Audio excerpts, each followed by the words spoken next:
할렐루야, 4월 13일 화요일입니다. 오늘도 주님께서 허락하신 귀한 은혜가 말씀으로 하루를 여는 저희 모두에게 풍성하게 임하길 축원드립니다. 오늘 저희가 함께 읽은 본문 말씀은 출애굽기 4장 18절에서 31절까지 말씀입니다.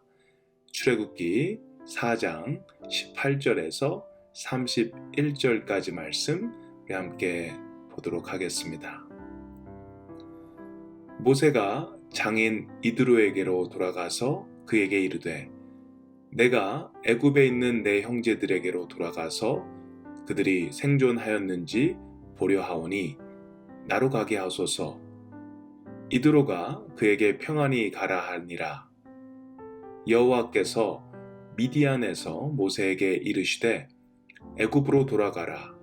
내 생명을 찾던 자가 다 죽었느니라. 모세가 그 아내와 아들들을 나귀에 태우고 애굽으로 돌아가는데 하나님의 지팡이를 손에 잡았더라. 여호와께서 모세에게 이르시되 내가 애굽으로 돌아가거든 내가 내 손에 준 이적을 바로 앞에서 다 행하라. 그러나 내가 그의 마음을 강팍해 한즉 그가 백성을 놓지 아니하리니 너는 바로에게 이르기를 여호와의 말씀에 이스라엘은 내 아들 내 장자라. 내가 내게 이르기를 내 아들을 놓아서 나를 섬기게 하라 하여도 내가 놓기를 거절하니 내가 내 아들 내 장자를 죽이리라 하셨다 하라 하시니라. 여호와께서 길의 숙소에서 모세를 만나사 그를 죽이려 하시는지라. 시보라가 차도를 취하여 그 아들의 양피를 베어 모세의 발 앞에 던지며 가로되 당신은 참으로 내게 피 남편이로다 하니 여호와께서 모세를 놓으시니라. 그때에 시보라가 피 남편이라 함은 할례를 인함이었더라. 여호와께서 아론에게 이르시되 광야에 가서 모세를 맞으라 하시매 그가 가서 하나님의 산에서 모세를 만나 그에게 입맞추니 모세가 여호와께서 자기에게 부탁하여 보내신 모든 말씀과 여호와께서 자기에게 명하신 모든 이적을 아론에게 고하니라. 모세가 아론이 가서 이스라엘 자손의 모든 장로를 모으고 아론이 여호와께서 모세에게 명하신 모든 말씀을 전하고 백성 앞에서 이적을 행하니 백성이 믿으며 여호와께서 이스라엘 자손을 돌아보시고 그 고난을 감찰하셨다함을 듣고 머리 숙여 경배하였더라. 아멘. 하나님은 그 애굽에서 고통 속에 있는 백성을 구하기 위해서 모세를 선택하시고 그에게 소명을 주셨습니다. 그리고 마침내 모세는 하나님께서 주신 소명을 붙들고 애굽으로 가려고 합니다. 모세는 애굽으로 가기 전에 먼저 장인인 이드로에게 작별 인사를 합니다. 40년간 함께했던 이드로와 미디안 광야의 공동체를 뒤로하고 애굽으로 떠날 때 모세의 마음이 어땠을까요? 아마 지난 40년에 이곳에서 보냈던 시간들이 주마등처럼 스쳐 지나갔을 것 같습니다. 40년 전 그가 애굽에서 이 미디안 광야로 도망쳐 왔을 때 그는 쫓기는 신세였습니다. 아무것도 가진 것이 없었던 빈털터리였습니다. 그런 그를 이드로는 환대하였습니다. 그리고 딸 시보라까지 그에게 주었습니다. 그를 가족으로 받아들인 것입니다. 모세는 이드로와 이 미디안 공동체에게 큰 은혜를 입은 사람이었습니다.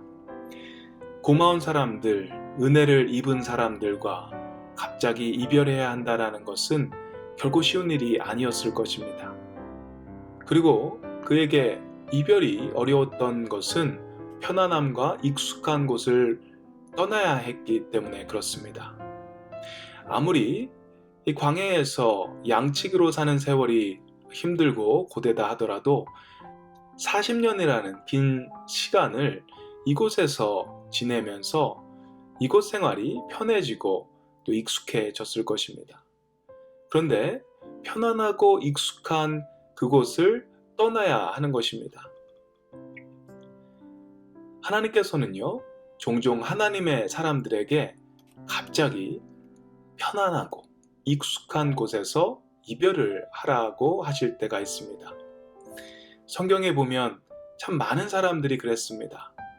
아브라함도 그랬고, 야곱도 그랬고, 요셉도 그랬습니다. 그리고 오늘 모세도 그렇습니다. 신약 시대에 나오는 제자들의 삶도 그러했습니다. 정든 고향과 가족, 익숙한 삶의 터전을 떠나서 편하지 않고 익숙하지 않은 곳으로 갑자기 가라고 하셨습니다. 하나님은 어떤 이유에서 그들에게 그렇게 아프고 힘든 이별을 시키시는 것일까요? 여러 가지 이유가 있겠지만 그들이 떠나야 하는 분명한 이유 하나가 있습니다. 그것은 그렇게 해야 하나님께 온전히 집중할 수 있기 때문입니다. 그렇게 해야 하나님을 더욱더 신뢰할 수 있기 때문입니다. 우리의 환경이 지금 우리의 상황이 너무 편하다, 너무 안전하다, 우리의 컨트롤 안에 모든 것이 있을 때 오히려 우리는 하나님을 의지하고 신뢰하는 것이 힘들어지는 것 같습니다. 그런 상황에서 우리의 믿음이 커지기는 어려운 것 같습니다.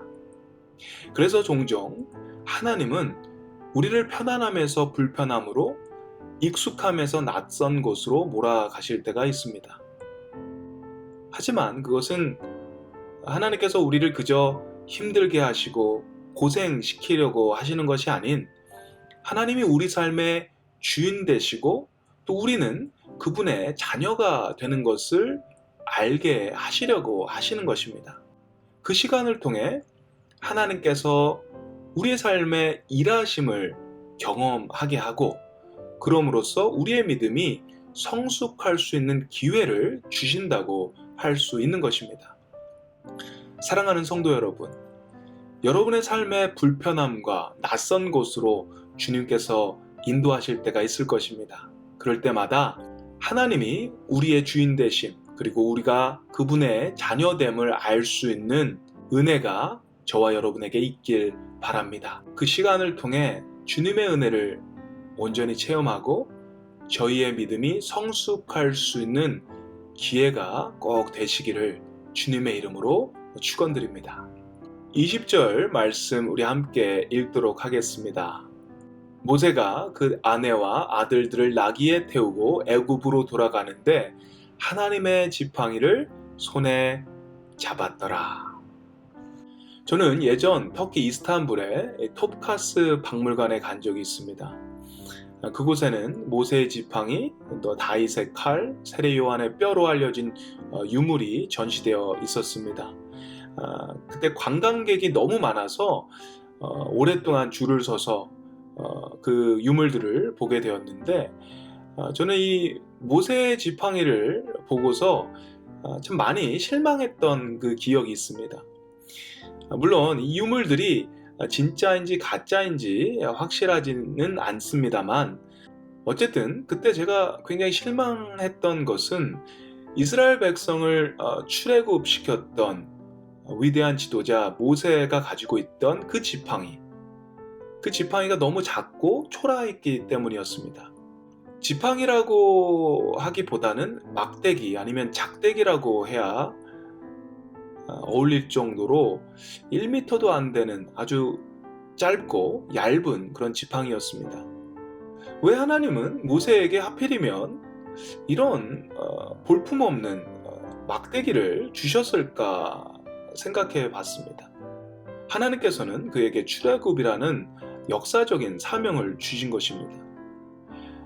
그런 큰 사명을 주셨을 때 기왕이면 다홍치마라고 사람들이 볼 때 야, 정말 멋있다, 정말 하나님의 그 위엄이 느껴진다, 그런 모습의 지팡이를 주셨다면 모세에게도 더 힘이 났을 텐데, 사람들 앞에서도 좀 더 그 가오가 섰을 텐데, 이건 뭐 아주 볼품없는, 이건 양치기들이 양칠 때 가지고 다니는 아주 볼품없는 그런 막대기를 주신 것입니다. 만약에 제가 모세라면 좀 서운했을 것 같다는 생각도 들었습니다. 근데 20절에 보시면 모세는 그것을 하나님의 지팡이라고 이야기하고 있습니다. 하나님의 지팡이를 손에 잡았더라 라고 쓰여져 있습니다. 모세는 그 볼품없는 초라한 막대기를 하나님의 지팡이라고 하며 잡고 있었던 것입니다. 여기서 우리가 배울 것은 바로 이것입니다. 아무리 초라하고 볼품없는 막대기일지라도 이것이 하나님의 손에 붙들린 하나님이 쓰시는 지팡이라면 그것은 하나님의 지팡이가 되는 것입니다. 그리고 그 하나님의 지팡이를 우리가 붙들 때 결국 하나님은 그를 통해 하나님의 일을 하신다라는 것입니다. 반대로 아무리 우리가 보기에 화려하고 매력적이고 카리스마가 넘치는 그런 지팡이를 들고 있다 하더라도 그것이 하나님의 손에 붙들리지 않는다면 그것은 그냥 지팡이일 뿐입니다. 그냥 멋있는 지팡이로 끝나는 것입니다. 폼만 있고 아무런 능력이 없는 그런 지팡이일 뿐입니다. 그런 지팡이를 붙들 때 그 지팡이가 아무리 훌륭하고 멋있다고 할지라도 그것은 하나님의 일, 하나님의 영광과는 거리가 멀 수밖에 없다라는 것입니다. 우리의 삶도 이런 막대기와 같이 볼품 없을 수 있습니다. 재정적으로도 그렇고 육체적으로 봐도 특별히 화려하지 않을 수 있습니다. 초라해 보일 수 있습니다. 하지만 우리가 어떻게 보이느냐? 그것은 그렇게 중요한 것이 아닌 것입니다. 어떤 집에 살고 어떤 차를 타고 다니고 어떤 백을 들고 다니는 것, 그것은 그렇게 중요한 것이 아니라 더욱 중요한 것은 우리가 하나님의 손에 들려 있느냐 아니면 들려있지 않느냐라는 것입니다. 사랑하는 성도 여러분, 오늘도 여러분 모두가 그리고 여러분들이 하시는 모든 일들이 하나님의 손에 들려있기를 바랍니다. 그래서 주님께서 여러분과 여러분 삶 가운데서 온전히 역사하시는 귀한 하루 되시기를 주님의 이름으로 축복합니다. 함께 기도하겠습니다. 좋으신 하나님 감사합니다. 귀한 하루를 허락하시고 저에게 말씀으로 인도하심을 감사합니다. 모세가 주님께 받은 사명을 순종하며 정든 미디안 땅을 떠나 애굽으로 떠나가는 모습을 봅니다. 사랑하는 사람들, 아끼는 사람들과 이별하고 또 고향같이 편안하고 익숙한 곳을 떠나야 하는 것이 어렵지만 주님이 가라고 하시는 그 길을 가야 하기 때문에 순종하고 결단하는 모세를 봅니다. 저희도 주님께서 가라고 하시는 그 길이 있다면 갑작스러운 이별도 우리를 당황스럽게 하는 불편함과 낯선 문제들과의 만남이 있더라도 끝까지 주님이 원하시는 그 길을 갈 수 있는 저희가 되게 도와주시옵소서. 그 길이 쉽지는 않겠지만 그 길이 주님과 더욱더 가까이 할 수 있는 길이고 또한 저희의 믿음이 그 길을 통해서 성숙할 수 있다는 것을 저희가 알게 하시옵소서. 주님, 짧고 얇은 막대기, 볼품없고 초라한 모세의 지팡이지만 주님의 손에 있기에 그것이 하나님의 능력의 지팡이가 된 것을 기억합니다. 저희가 화려하고 빛나고 멋있고 폼이 나는 것을 위해 살기보다는 주님께 잡혀있는 삶을 살 수 있기를 간절히 소원합니다. 주님의 손이 저희와 저희 삶의 모든 부분을 붙잡아 주셔서 주님의 거룩한 능력들이 저희 삶을 통해 나올 수 있도록 주님 인도하여 주시옵소서. 오늘도 주님께 붙들림 바 되어서 주님께 영광 올리는 귀한 하루 되게 도와 주시옵소서. 감사드립니다. 예수님의 이름으로 기도드립니다. 아멘.